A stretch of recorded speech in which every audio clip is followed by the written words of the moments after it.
यह कहानी महादेवी वर्मा जी द्वारा लिखी गई है। उस दिन एक अतिथि को स्टेशन पहुंचाकर मैं लौट रही थी कि चिड़िया और खरगोशों की दुकान का ध्यान आ गया और मैंने ड्राइवर को उसी ओर चलने का आदेश दिया। लेखिका कह रही हैं कि उनके यहाँ कोई गेस्ट आए थे, कोई अतिथि आए थे, उनको स्टेशन पहुंचाकर वो वापस लौट रही थी। इतने में उनको ध्यान आया जहाँ चिड़िया और खरगोश हैं उनकी दुकान है, उस दुकान का ख्याल आया और उन्होंने अपने ड्राइवर को बोला कि उस दुकान की ओर चल दो। बड़े मियाँ चिड़िया वाले की दुकान के निकट पहुँचते ही उन्होंने सड़क पर ड्राइवर को रोकने का संकेत दिया। वो चल ही रहे थे, इतने में एक दुकानदार, जो चिड़िया वाला दुकानदार है, बड़े मियाँ, उन्होंने इशारे से उस ड्राइवर को वहीं रोक लिया अपनी दुकान के आगे। मेरे को एक प्रश्न करने के पहले ही उन्होंने कहना आरंभ किया, सलाम गुरुजी, पिछली बार आने पर आपने मोर के बच्चों के लिए पूछा था। शंकरगढ़ से एक चिड़िया मार 2 मोर के बच्चे पकड़ लाया है, एक मोर है एक मोरनी। तो वो जो बड़े मियाँ हैं, इससे पहले कि जो लेखिका है वो कोई सवाल पूछती, इतने में खुद ही बोले, उनको गुरुजी कह के सम्मानित करके बोलते थे, तो उन्होंने बोले कि पिछली बार आपने मोर के बच्चों के बारे में पूछा था, तो चिड़िया मारने वाला जो होता है चिड़ी मार, वो शंकरगढ़ का एक चिड़ी मार है जो 2 मोर के बच्चे पकड़ लाया, एक मोर मोरनी है, आप पाल लें। क्योंकि मोर के पंजों से दवा बनती है, तो यहाँ पे ऐसे लोग खरीदने आते हैं जो उसके पंजे काट के उसकी दवा बनाना चाहते हैं। तो वो कहता है कि मेरा इंसान का दिल है, मैं ऐसे इंसान को मोर नहीं बेच सकता जो उसको मार के उसकी दवा बनाए। मोर मारने के लिए ऐसी मासूम चिड़िया को कैसे दूँ? तो उसका दिल इतना नहीं था कि वो किसी ऐसे इंसान को बेच दे पैसों के लिए कि जो उस चिड़िया को, मोर के बच्चों को मार दे। तो उसने उनको नहीं दिया। टालने के लिए मैंने कह दिया, गुरुजी ने मंगवाए हैं, वैसे कम वक्त रोज़गार ही ख़राब है, बस पकड़ो पकड़ो मारो मारो। तो उसको अपना काम बिल्कुल पसंद नहीं है, क्योंकि वो बोल रहा है कि जो अगर कोई खरीदने भी आता था तो वो उनको देता नहीं था, क्योंकि उसको पता था वो खरीदने वाला उसको मार देगा, तो वो उसको देता ही नहीं था। और यह कह के टाल देता था कि गुरुजी ने मंगवाया है, मैं तुम्हें नहीं दे सकता। और उसको अपना रोज़गार बिल्कुल पसंद नहीं है, क्योंकि यहाँ पे वो गोशों को पकड़ना होता है और ऐसे लोगों को बेचना होता है जो उनको मार के उनका इस्तेमाल कर सके। बड़े मियाँ के भाषण की तूफान मेल के लिए कोई निश्चित स्टेशन नहीं है। सुनने वाला थक कर जहाँ रोक दे वहीं स्टेशन मान लिया जाता है। मतलब कुछ लोग होते हैं जो नॉन स्टॉप बोलते हैं, तो यहाँ पे बड़े मियाँ भी वैसे से ही हैं। उनका कोई रुकने का कोई फुल स्टॉप नहीं है। जहाँ आप रोकना चाहो वहाँ आप उनको रोक दो तो वो रुक जाएंगे। इस तथ्य से परिचित, मतलब जो इनके नेचर से परिचित था वो जानता था। तो यहाँ पे लेखिका भी परिचित थी, तो उन्होंने बीच में ही उनको रोकते हुए बोला, मोर के बच्चे है कहाँ? बड़े मियाँ के हाथ के संकेत का उन्होंने इशारे से बताया, तो उन्होंने उनकी इशारे के उंगली के इशारे के हिसाब से उन्होंने देखा, तो एक तार के छोटे से पिंजरे में उन्होंने उन बच्चों को देखा, मोर मोरनी जो बच्चे थे, जैसे वो इतने छोटे थे जैसे तीतर के बच्चे हों। और पिंजरा इतना छोटा था जैसे वो एक फ्रेम में चित्र की तरह लग रहे थे। मतलब वो पिंजरा इतना छोटा था कि ऐसे लग रहा था जैसे उनकी तस्वीर हो, वो असली में नहीं है। निरीक्षण के साथ साथ बड़े मियाँ की भाषण मेल चली जा रही थी। ईमान कसम गुरुजी, चिड़िया मार ने मुझे इस मोर के जोड़े के नकद 30 रुपये लिए हैं। 12 कहा, वे ज़रा सोचो तो, अभी इनमें मोर की कोई खासियत भी है तो इतनी बड़ी कीमत ही मांग चला।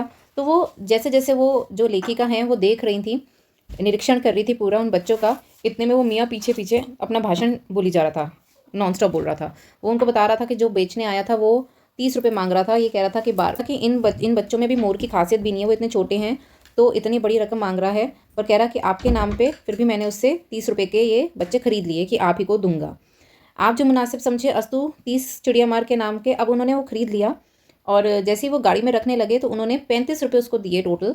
30 चिड़िया मार जो वो कह रहा था, जो उसने खुद दिए बेचने वाले को, और 5 रुपये उसके ईमानदारी के, कि उसने इतना मान रखा कि उसने उन बच्चों को किसी और को नहीं बेचा। तो टोटल उन्होंने 35 रुपये देकर उनसे वो बच्चे खरीदे। और जैसे ही पिंजरा उन्होंने गाड़ी में रखा तो जो बच्चे ऐसे लग रहे थे जैसे चित्र में हैं, अब वो जैसी गाड़ी में रखे तो पंछियों ने छटपटाना शुरू किया। तो ऐसा लग रहा था वो पिंजरा जो जिसमें जान नहीं थी, जिसमें प्राण नहीं थे, अब प्राण आ गए और वो इतने छटपटा रहे थे बाहर निकलने के लिए कि वो अभी उनको पिंजरा खोलो और वो उड़ जाएं। घर पहुंचने पर सब कहने लगे, तीतर है, मोर कहकर ठग लिया है। तो जैसे वो घर पहुंचा उसके घर वालों ने उसको बोला कि तुम तो मोर के नाम पर तीतर के बच्चे उठा लाए हो। कदाचित उनके बाद अनेक बार ठगे जाने के कारण ही ठगे जाने की बात मेरे चिढ़ जाने की दुर्बलता बन गई है, क्योंकि बहुत लोगों ने उनको ठगा, बहुत लोगों ने उनको चीट किया, तो इसीलिए वो थोड़े चिड़चिड़े भी हो जाते थे। अप्रसन्न होकर मैंने कहा, मोर के क्या सुर खाब के पर लगे हैं, है तो पक्षी ही। तो उन्होंने कहा, अगर तीतर होगा भी तो भी क्या है तो पक्षी ना, तीतर हो या मोर हो।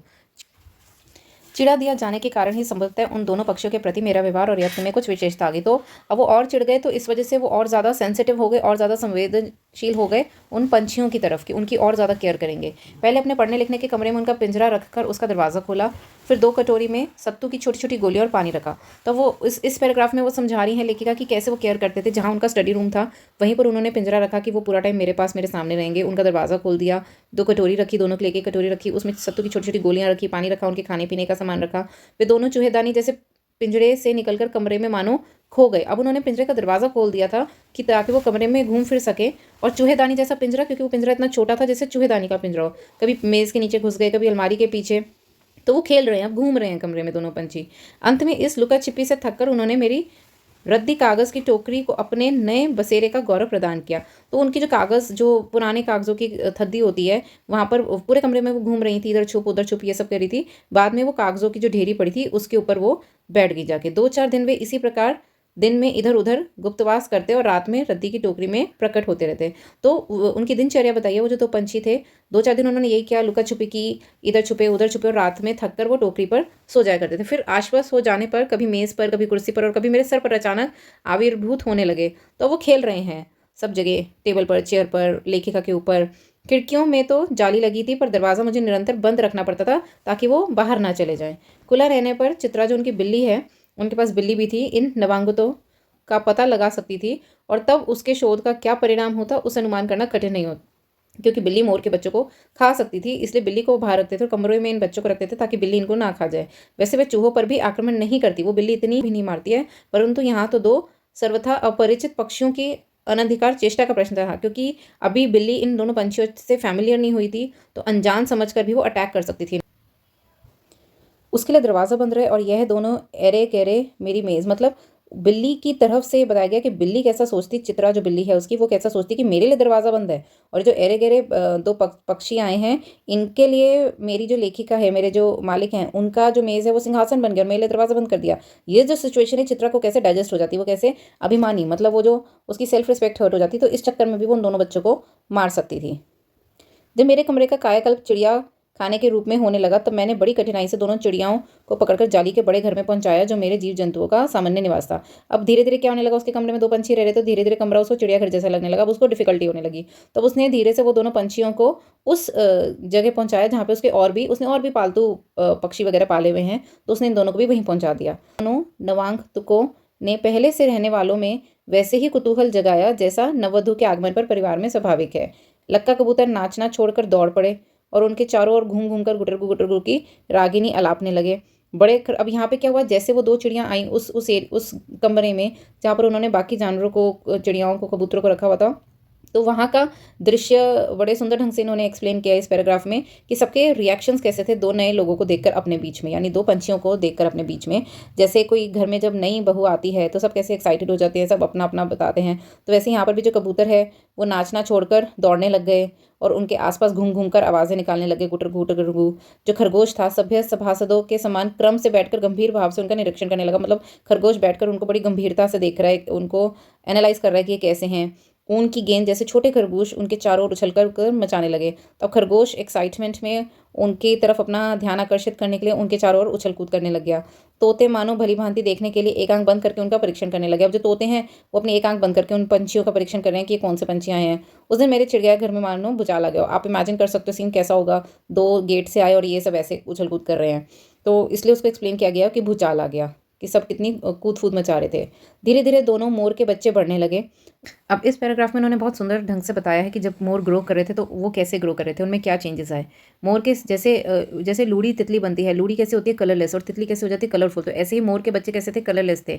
मोर के सिर पर जो कलगी थी वो सघन सघन मतलब घनी हो गई, ऊंची हो गई और चमकीली हो गई। चोंच भी चमकीली हो गई और नुकीली हो गई। बंकी मिस चमकीली एंड पेनीज नुकीली। गोल आंखें हो गई, आंखें भी चमकीली हो गई। गर्दन लंबी हो गई, लंबी नील हरित ग्रीवा, तो ये जो गर्दन है उनकी वो भी बहुत लंबी हो गई। दक्षिण दाव दोनों पंखों में सलेटी और सफ़ेद आलेखन स्पष्ट होने लगे। दक्षिण वाम दोनों पंखों में सलेटी और सफ़ेद आलेखन स्पष्ट होने लगे, मतलब उनके पंख भी अब कलरफुल होने लग गए, सलेटी रंग के होने लगे। पूंछ लंबी हो गई, पंखों पर रंग बिरंगे इंद्रधनुषी रंग आ गए, रेनबो कलर्स आ गए। रंग रहित पैर, मतलब पैरों में उनके कोई रंग नहीं होता, को गर्वीली गति ने एक नई गरिमा से रंजित कर दिया। मतलब उनको इतना प्राउड फीलिंग था, अपने सब कलर्स पर सब था, पर उनके जो रंग रहित पैर थे ये एक कमी उनके अंदर रह गई। उसका गर्दन ऊंची कर देखना, विशेष भंगिमा के साथ उसे नीची कर दाना चुगना, मतलब जब ये चलते हैं तो गर्दन ऊंची करके चलते हैं, फिर उसी गर्दन को नीचे करके दाना चुगना, पानी पीना, गर्दन टेढ़ी करके ये सुनते हैं आवाज़ों को, विशेष भंगिमा के साथ सुनते हैं आदि क्रियाओं में जो सुकुमारता और सुंदरता थी उसका अनुभव देखकर ही किया जा सकता है कि वो इतने सुंदर तरीके से, उन्होंने इतना सुंदर तरीके से डिस्क्राइब किया कि मोर कैसे चलता है, कैसे देखता है, कैसे सुनता है, कैसे पीता है, कैसे खाता है। गति का चित्र नहीं आंका जा सकता, जिस स्पीड से वो चलते हैं वो तो आप मेजर ही नहीं कर सकते हो, आंक ही नहीं सकते हो।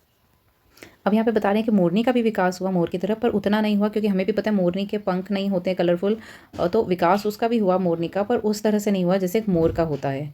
उनकी भी लंबी गर्दन रहती है, धूप छांव वाली रहती है, हवा में चंचल सी कलगी होती है, छोटी सी कलगी होती है, पंखों में भी रंग होते हैं, पर पंख इतने लंबे नहीं होते, गति भी उनकी थोड़ी स्लो होती है। तो उस हिसाब से यहाँ पर मोरनी का भी उन्होंने वर्णन किया है। नीलाभ ग्रीवा के कारण मोर का नाम मोर की गर्दन नीली थी, इसलिए उसका नाम नीलकंठ रखा गया, और उसके साथ साथ छाए की तरह रहने वाली जो मोरनी थी उसका नाम राधा रखा गया।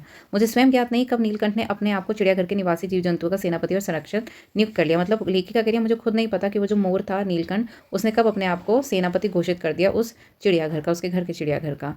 सवेरे ही वह सब खरगोश, कबूतर आदि की सेना एकत्र कर उस और ले जाता जहाँ दाना दिया जाता, और घूम घाम कर मानो सबकी रखवाली करता रहता। मतलब वो सबका ध्यान रख रहा था, वो इतना बड़ा हो गया था, वो हर जानवर का ध्यान रखता था, वो सबको साथ लेकर जाता था जहाँ दाना मिलता था, और घूम फिर कर सबकी रखवाली करता था, सबके साथ चलता था। किसी ने कुछ गड़बड़ की और वह अपने तीखे चुंच प्रहार से उसे दंड देने दौड़ा।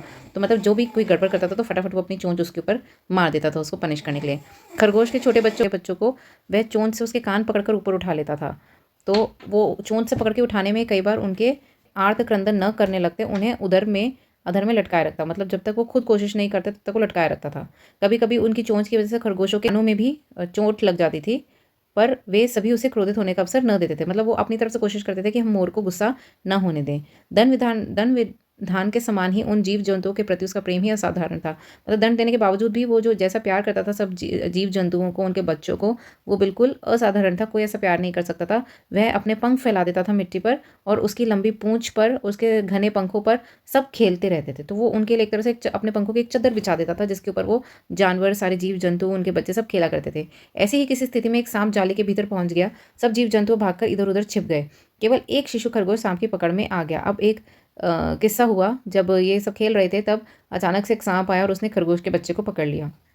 निगलने के प्रयास में सांप ने उसका आधा पिछला शरीर तो मुंह में दबा रखा था, शेष आधा जो बाहर था तो आधा वो मुंह में ले चुका था। उसे चींची का स्वर इतना तीव्र नहीं निकल सकता था किसी को स्पष्ट सुनाई दे, क्योंकि वो छोटा सा बच्चा था, तो उसकी चीखने की आवाज़ भी पूरी तरह से नहीं निकल पा रही थी। नीलकंठ दूर ऊपर झूले में सो रहा था।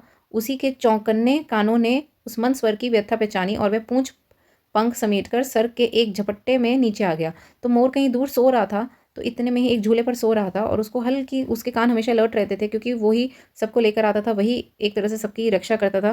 तो उसको धीरे वाली आवाज़, जो खरगोश के बच्चे की बहुत धीरे सी आवाज़ आ रही थी, वो भी उसको सुनाई दे गई, और वो फटाफट से उड़कर वहाँ आ गया। संभवतः अपनी सहज चेतना से ही उसने समझ लिया कि सांप के फन पर चोंच मारने से खरगोश भी घायल हो सकता है। तो वो उसको इतना समझ में आ गया था, अगर वो सांप के फन पे मारेगा तो वो गुस्से में सांप उसको आके खरगोश को भी मार सकता है। उसने सांप को फन के पास पंजों से दबाया। तो उसने अपने पंजों से पहले सांप को दबाया और फिर चोंच से इतने प्रहार किए कि वह अधमरा हो गया। तो यहाँ पर उसने अपनी बुद्धि का एक तरह से एग्जाम्पल दिया मोर ने, कि किस तरह से उसने बचाया। वो डायरेक्ट चोंच मारता तो सांप शायद अपने दांतों से खरगोश को खा जाता। तो उसने पहले उसको दबाया ताकि वो, और फिर उसको चोंच मारा। दबाने से उसकी पकड़ ढीली हो गई और वो खरगोश का बच्चा उसके मुंह से निकल गया। राधा ने सहायता देने की आवश्यकता नहीं समझी, मगर उसने क्या किया, ये जो घटना हुई, जो सांप और नीलकंठ के बीच में जो भी हुआ, उसने सब जगह ये फैला दिया। माली पहुंचा, लेखिका पहुंची, सब पहुंचे। तो तब तक नीलकंठ जो था सांप के दो हिस्से कर चुका था, दो खंड कर चुका था, दो हिस्से कर चुका था।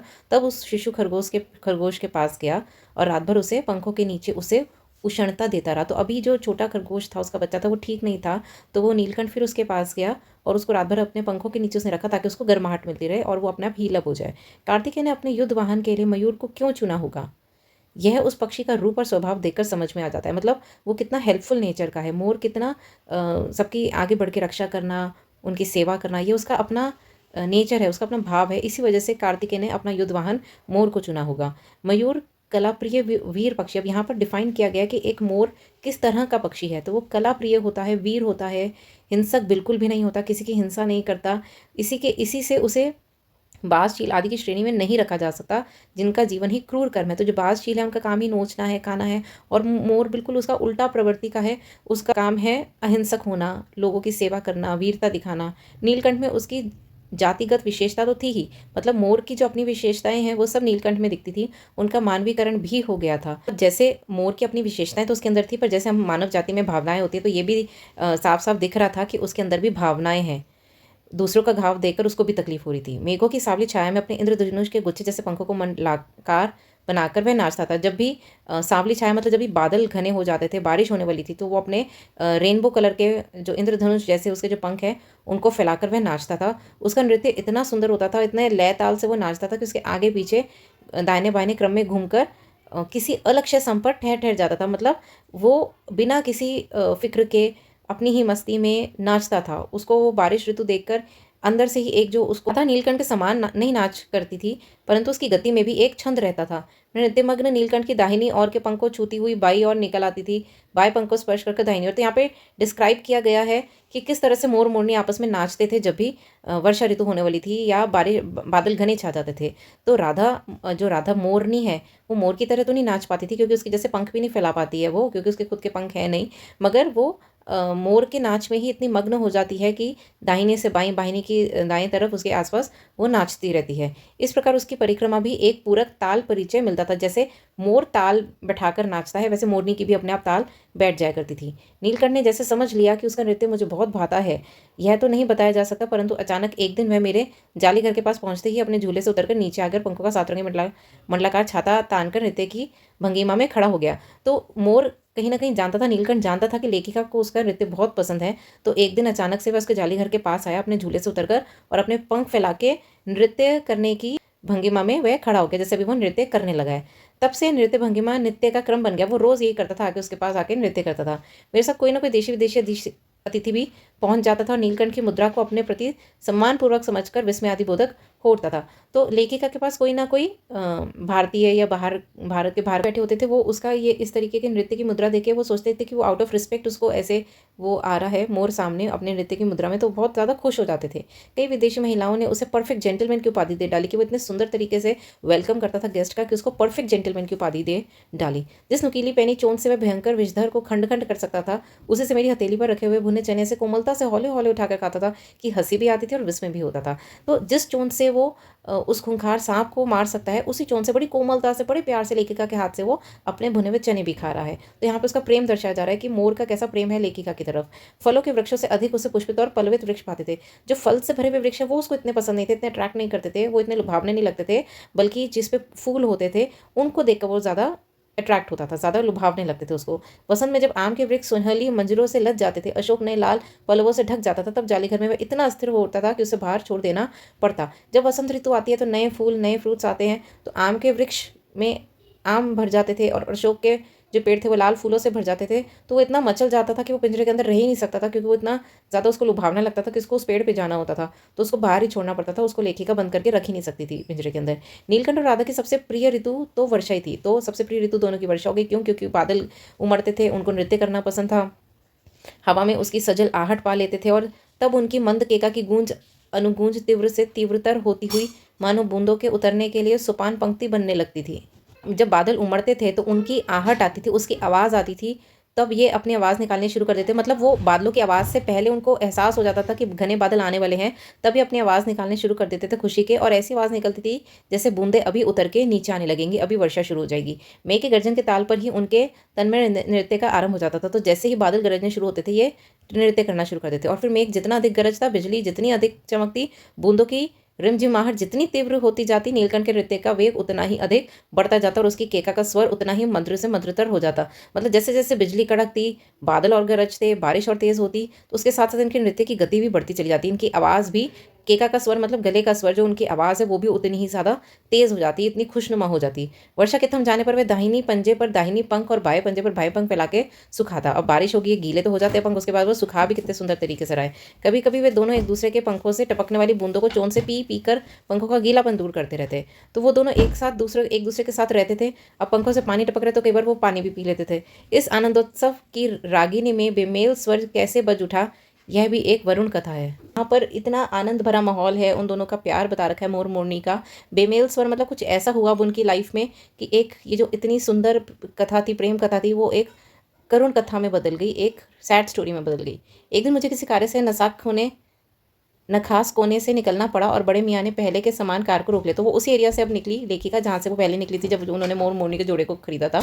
इस बार किसी पिंजरे की ओर नहीं देखूंगी। वो सोच रही हैं कि किसी भी पिंजरे की तरफ नहीं देखूंगी, नहीं तो फिर उनका मन पहले जैसा हो जाएगा। और इस वजह से उन्होंने कहा कि मैं वो बड़े मियाँ की विरल दाढ़ी और उनके जो एन की जो डोरी है उसी पे उनके चेहरे पर मतलब उन्होंने ध्यान बनाए रखा, ताकि उनका ध्यान इधर उधर पड़े हुए पिंजरों पर ना जाए। पर बड़े मियाँ के पैरों के पास जो मोरनी पड़ी थी वह अनदेखा करना कठिन था। वो बहुत ऐसी मोरनी थी कि वो अपने आप को रोक ना पाई उस तरफ देखने के लिए, क्योंकि वो बिल्कुल उनको राधा के समान दिख रही थी।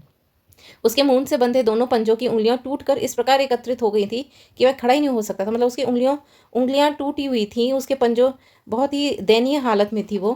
तो उनको बहुत तरस आया देखकर। बड़े मियाँ की भाषण मेल फिर दौड़ने लगे। वो बड़े मियाँ का तो नेचर था नॉन स्टॉप बोलना, तो वो बोलना शुरू हो गए कि कमबख्त चिड़िया मार ने बेचारी का क्या हाल किया, ऐसे कभी चिड़िया पकड़ी जाती है, आप ना आई होती तो मैं उसी के सर पर इसे पटक देता, पर आपसे भी यह अधमरी मोरनी ले जाने को कैसे कहूँ। तो अधमरी मोरनी है, अब वो कह रहा है कि चिड़िया मार जो था वो ऐसी हालत में इसको यहाँ दे गया है, मैं तो उसे वापस दे देता, पर ऐसे अधमरी मोरनी को मैं आपको भी नहीं बोल सकता कि इसको आप ले जाओ। सारांश यह है कि 7 रुपये देकर मैं उसे अगली सीट पर रखवा कर घर ले आई। अब लेखिका को तरस आ गया, 7 रुपये में वो उस मोरनी को भी अपने घर ले आई। फिर से मेरे पढ़ने लिखने का कमरा अस्पताल बना, क्योंकि अब वो उसका इलाज कर रही थी, तो पढ़ने लिखने का कमरा अस्पताल बन गया उस मोरनी के लिए। पंजों की मरहम पट्टी और देखभाल करने पर वह महीने भर में अच्छी हो गई। तो उन्होंने इतनी केयर की, उसकी बैंडेजिंग की, मरहम पट्टी की, उसकी बहुत केयर टेक की, तो उससे वो कुछ महीनों में वो महीने भर में 1 महीने में वह अच्छी हो गई। उंगलियां वैसे ही टेढ़ी मेढ़ी रहीं, परंतु वह ठूठ जैसे पंजों पर डगमगाती हुई चलने लगी। तो उंगलियां थी तो क्योंकि वो टूट गई थी तो टेढ़ी मेढ़ी रहीं, पर फिर भी वह अपने पंजों पर चलने लायक हो गई। तब उसे जालीघर में पहुंचाया गया। जब वो ठीक हो गई, दूसरे जानवरों के साथ, पंछियों के साथ रहने लायक हो गई, तब उसको जालीघर में पहुंचाया गया और उसका नाम रखा गया कुब्जा। नाम के अनुरूप वह स्वभाव से भी कुब्जा ही प्रमाणित हुई। अब तक नीलकंठ और राधा साथ रहते थे, अब कुब्जा उन्हें देखते ही मारने दौड़ती, तो उसका नाम कुब्जा रखा। वो नेचर वाइज भी कुब्जा जैसी थी। जैसे ही उसको नीलकंठ और राधा दिखते ही एकदम उनको अटैक करने के लिए, मारने के लिए दौड़ती थी। चौन से मार मारकर उसने राधा की कलगी नोच डाली, पंख नोच डाले। कठिनाई यह थी कि नीलकंठ उससे दूर भागता था और उसके साथ रहना चाहती थी। अब ये कुब्जा थी, वो नीलकंठ के साथ रहना चाहती थी, पर उसके साथ रहती थी राधा, तो इसलिए वो राधा को मारती थी अपनी चोंच से। कठिनाई यह थी कि नीलकंठ उससे दूर, न किसी जीव जंतु से उसकी मित्रता थी, न वह किसी को नीलकंठ के समीप आने देना चाहती थी। अब वो इतनी ज़्यादा पोजेसिव हो गई कुब्जा मोर के लिए, नीलकंठ के लिए, कि वह किसी को नीलकंठ के आसपास नहीं आने देने थी। नीलकंठ वो जो दूसरे जानवरों के बीच में रहता था, दूसरे पंछियों के बीच में रहता था, सबका ध्यान रखता था, अब उसको कुब्जा की वजह से अलग रहना पड़ रहा था। पता चलते ही कुब्जा ने, उसी बीच राधा ने 2 अंडे दिए जिनको वह पंखों में छुपाए बैठी रहती थी। पता चलते ही कुब्जा ने चोंच मार मारकर राधा को धकेल दिया और फिर अंडे फोड़कर ठूंठ जैसे पैरों से सब और छितरा दिए। अब वो कुब्जा इतनी क्रूअल थी कि उसने राधा के दोनों अंडे भी बेचारी के मार दिए। इस कले कोलाहल से और उससे भी अधिक राधा की दूरी से बेचारे नीलकंठ की प्रसन्नता का अंत हो गया। अब वो जो दोनों इतने प्रेम में थे, कुब्जा की वजह से राधा दूर रहने लगी नीलकंठ से, और नीलकंठ उसके गम में, उसकी प्रसन्नता खत्म हो गई, वह दुखी रहने लग गया, वो खुश नहीं रहता था। कई बार वह जाली के घर से निकल भागा। एक बार कई दिन भूखा प्यासा आम की शाखाओं में छिपा बैठा रहा, जहाँ से बहुत पुचपुचकाकर मैंने उतारा। अब लेखिका ने उसे उतारा, वो भूखा प्यासा बेचारा, क्योंकि अब वो खुश नहीं रहता था, वो छुप कर बैठा था, तो वहाँ से लेखिका ने उसे उतारा। एक बार मेरी खिड़की के शेड पर छिपा रहा, वहाँ पर भी छिप गया वो। मेरे दाना देने जाने पर वह सदा की भांति पंखों को मन लाकर बनाकर खड़ा हो जाता था, पर उसकी चाल में थकावट और आंखों में एक शून्यता थी। अब उसके चेहरे से उसकी थकावट दिख रही थी, उसकी उदासी दिख रही थी, उसकी आंखों में कोई इच्छा नहीं थी, कोई प्रसन्नता नहीं थी। अपनी अनुभवहीनता के कारण ही मैं आशा करती रही कि थोड़े दिन बाद सबसे मेल हो जाएगा, पर वह सोचती रही कि कुब्जा भी नहीं है शायद, तो मे भी इस वजह से ऐसा हो रहा है। पर वो धीरे धीरे हो सकता है सबके साथ मेल मिलाप बना ले, पर ऐसा हुआ नहीं। अंत में 3-4 मास के उपरांत एक दिन सवेरे जाकर देखा कि नीलकंठ पूंछ पंख फैलाए धरती पर उसी प्रकार बैठा हुआ है जैसे खरगोश के बच्चे को पंखों में छिपाकर बैठता था। मेरे पुकारने पर भी वह उसके न उठने पर संदेह हुआ। तो जब कुछ महीनों बाद, 3-4 महीनों के बाद जब वह गई सुबह, तो उसने नीलकंठ को वैसे ही देखा जैसे वो अपने पंख फैलाकर बैठा हुआ था, जैसे उसने खरगोश की जब रक्षा की थी, उसकी सेवा की थी। अब ये आवाज़ दे रही थी लेखिका, तब भी वह उठा नहीं। वास्तव में नीलकंठ मर गया था। क्यों का उत्तर तो अब तक नहीं मिल सका है। न उसे कोई बीमारी हुई, न उसके रंग बिरंगे फूलों के स्तबक जैसे शरीर पर किसी चोट का चिन्ह था। तो नीलकंठ मर गया था।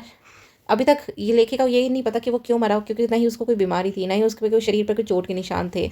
मैं अपने शाल में लपेट कर उसे संगम ले गई, तो वह अपने उस मोर को उठा के ले आई। लेखिका, गंगा की बीज धार में से प्रवाहित किया गया, जब उसके पंख की चंद्रिकाओं से बिंबित प्रतिबिंबित होकर गंगा का चौड़ा पाट एक विशाल मयूर के समान तरंगित हो उठा, तो वो उसको वहाँ ले आई और गंगा नदी में उसके शरीर को प्रवाहित किया। तब उसके पंखों की जो रंग बिरंगाहट थी, जो रंग बिरंगे उसके जो पंख थे, गंगा ऐसे लग रही थी जैसे पूरी की पूरी रंग बिरंगी हो गई हो। नीलकंठ के न रहने पर राधा तो निश्चेष्ट सी कई दिन कोने में बैठी रही। कई बार भागकर लौट आता